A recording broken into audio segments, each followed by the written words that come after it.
अरे सुनना यार, चैनल सब्सक्राइब करना मत भूलना। It takes many years to build a reputation and 5 minutes to ruin it. If you think about that, you will do think differently. आपको अपने समाज में एक अच्छी छवि बनाने के लिए सालों लग जाते हैं और उसे मिटाने में 5 मिनट नहीं लगते। अगर यह सोचकर आप किसी कार्य को करते हैं तो आप उसमें अपना सर्वश्रेष्ठ प्रदर्शन करते हैं। नमस्कार दोस्तों, स्वागत है आपका हमारे नए चैनल पर। आज जिस शख्स की मैं बात करने वाला हूँ वो बिल गेट्स के बहुत अच्छे दोस्त हैं। मतलब कि दोनों ही बहुत अच्छे दोस्त हैं। और बिल गेट्स उनकी तारीफ में क्या कहते हैं जरा आप भी सुनिए। बिल गेट्स बोलते हैं जो उनका दिमाग है वो 30 साल के शख्स जैसा है। 91 साल के हो जाएंगे अगस्त में। वो बोलते हैं जो उनकी मेंटल शार्पनेस है वो 30 साल की उम्र जैसे शख्स की है। जो उनकी स्माइल है वो 4 साल के बच्चे जैसी है और जो उनका खान पान है वो 6 साल के बच्चे जैसा है। और यह सब सुनकर तो मुझे बस एक ही गाना याद आता है, दिल तो बच्चा है जी, थोड़ा सा कच्चा है। वॉरेन बफे का जन्म 30 अगस्त 1930 में अमेरिका के एक शहर ओमाहा में हुआ। उनको बचपन से ही पढ़ने का बड़ा शौक था, तो वह एक ओमाहा की लाइब्रेरी से एक बुक लाते हैं। उस बुक का नाम 1000 वेज टू मेक $1000 था। जब वह 7 साल के होते हैं तो वह एक एनालिसिस करने के लिए एक मार्केट में जाते हैं। वहाँ पे वे सभी कोल्ड ड्रिंक के ढक्कनों को इकट्ठा कर लेते हैं और जब वे इकट्ठा कर लेते हैं तो उन्हें यह पता चलता है कि यहाँ के लोग सबसे ज़्यादा कोको कोला कोल्ड ड्रिंक को प्रेफर करते हैं। यही सोचकर वह कोको कोला कोल्ड ड्रिंक को बल्क में खरीदकर और लोगों और अपने दोस्तों में बेचने लग जाते हैं और वह इसी के साथ साथ चिंगम का भी बिजनेस करना शुरू करते हैं। वॉरेन बफे जब वह 11 साल के होते हैं तो वह सिटी सर्विस के 3 शेयर खरीदते हैं। उन 3 शेयर की कीमत $38 होती है। धीरे धीरे मार्केट डाउन होने के कारण उन $38 से वह $28 तक पहुंच जाती है। यह देखकर वो बड़े घबरा जाते हैं और घर के एक कोने में जाके छिप जाते हैं, क्योंकि वह उस टाइम पे 11 साल के बच्चे ही होते हैं। धीरे धीरे फिर मार्केट बढ़ती है, रिकवरी होती है और एक टाइम पर उस शेयर के प्राइस की कीमत $40 तक पहुंच जाती है। यह देखकर वॉरेन बफे उन शेयर को बेच देते हैं और कुछ हफ्तों के बाद वह उन शेयर का प्राइस चेक करते हैं तो उन्हें पता चलता है कि उन शेयर के प्राइस की कीमत $200 हो जाती है।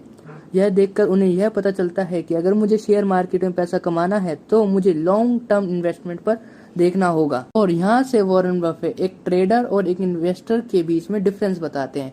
जो एक ट्रेडर होता है वो शेयर के प्राइस देखकर शेयर को खरीदता है, पर जो इन्वेस्टर होता है वो कंपनी की रेपुटेशन, कंपनी का P&L, कंपनी की बैलेंस शीट और इत्यादि को देखकर बाद में वो प्राइस चेक करता है, फिर जाके वो उस कंपनी में इन्वेस्ट करता है। बाद में वो ये भी बोलते हैं कि जो ट्रेडर होता है उसका टाइम कुछ समय के लिए ही होता है, 1 दिन 2 दिन कुछ महीने बस, पर जो इन्वेस्टर होता है उसका 1 साल से ऊपर या 5 साल से ऊपर का होता है। इसलिए वॉरेन बफे लास्ट में यह बोलते हैं, it's far better to buy a wonderful company at fair price than a fair company at a wonderful price. Warren Buffett जब वह 17 साल के होते हैं तब वह नाई वाले के पास जाते हैं। नाई वाले से बोलते हैं भैया मेरे बाल काट दो। तो नाई वाला बोलता है भाई इंतजार करना पड़ेगा।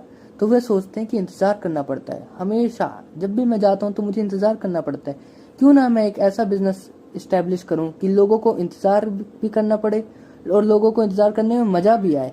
इसलिए वो $25 में पिन बॉल की मशीन खरीद के लाते हैं। तो लोगों को वहाँ पे पता चलता है भाई यहाँ पे पिन बॉल भी खेलने के लिए मिलता है, तो लोग उसी दुकान की तरफ ज्यादा अट्रैक्ट होते हैं और वहीं पे ही धीरे धीरे सभी लोग आके वहाँ पे बाल कटवाना शुरू कर देते हैं और उनका ये बिजनेस बढ़ते बढ़ते बाद में वो इस बिजनेस को $1200 में बेच देते हैं।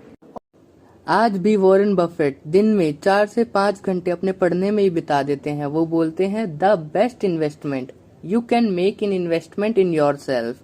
The more you learn the more you will earn. आज भी वॉरेन बफेट दिन में 5 न्यूज़पेपर पढ़ ही लेते हैं और वह बोलते हैं कि मेरा फेवरेट न्यूज़पेपर है द वॉशिंगटन पोस्ट। एक बार वॉरेन बफेट एक इंटरव्यू में गए थे। उनसे वहाँ पे किसी ने पूछा कि आपका फेवरेट होल्डिंग पीरियड क्या है, तो वॉरेन बफेट ने जवाब दिया, my favourite holding period is forever. Warren Buffett आज भी उसी घर में रहते हैं जो उन्होंने 1958 में $31,500 में खरीदा था। वॉरेन बफे आज भी उसी एक कार में घूमते हैं जो उन्होंने 2014 में खरीदी थी। वॉरेन बफे आज भी वही पुराना सैमसंग का फोल्डेबल फोन यूज करते हैं जो उन्होंने पहले खरीदा था। एक बार टिम कुक, एप्पल के CEO वॉरेन बफे के पास आते हैं और बोलते हैं, वॉरेन बफे आपके पास एप्पल के 5.5% शेयर हैं और आज भी तुम एप्पल का फ़ोन क्यों नहीं इस्तेमाल करते हो? तो वॉरेन बफेट जवाब देते हुए बोलते हैं, लॉयल इज़ एक्सपेंसिव गिफ्ट। मैं जिसके साथ लॉयल हो जाता हूँ मैं उसका हो जाता हूँ। पर बाद में टिम कुक वॉरेन बफे को एप्पल का फ़ोन इस्तेमाल करने के लिए मना ही लेते हैं। वॉरेन बफे उसके बाद एक और इंटरव्यू में जाते हैं, तो जो इंटरव्यू ले रहा होता है वो उनसे पूछता है कि आप ने अपने सारे पैसे, सारे शेयर्स चैरिटी में दे दोगे तो क्या आप अपने बच्चों को कुछ नहीं दोगे? तो वॉरेन बफे बोलते हैं, मैं अपने बच्चों को इतना तो देना चाहता हूँ कि उनको लगे कि वे सब कुछ कर सकते हैं, पर इतना नहीं देना चाहता कि उनको यह लगे अब तो कुछ करने की ज़रूरत ही नहीं है। और अब मैं वॉरेन बफे की कहानी ख़त्म करते करते आपको एक पंक्ति की तरफ छोड़ते हुए जा रहा हूँ। खुद को कर बुलंद इतना, आखिरी पंक्तियाँ ये सुनिए जरा। खुद को कर बुलंद इतना कि हर तकदीर से पहले खुदा बना बंदे से खुद पूछे, बता तेरी रजा क्या है।